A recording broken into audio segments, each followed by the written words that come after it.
Ruang kelas ini roboh saat siswa sedang berolahraga di luar kelas. Ruang kelas yang merupakan bangunan semi permanen roboh hingga rata dengan tanah diterjang angin kencang.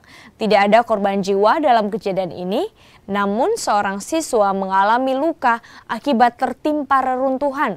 Kini pihak sekolah terpaksa memindahkan pembelajaran siswa untuk sementara ke sejumlah masjid dan rumah warga.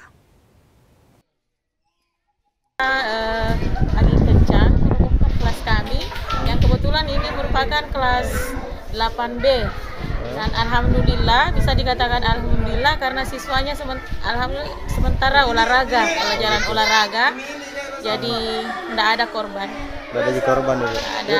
Ini ada berapa kelas Ibu yang kena? Ini hanya satu kelas, cuman perencanaannya ada 2 kelas karena mendesak, makanya kita ambil inisiatif bagaimana supaya kelas ini bisa terpakai karena siswanya alhamdulillah melebihi dari daya tampung sekolah kami.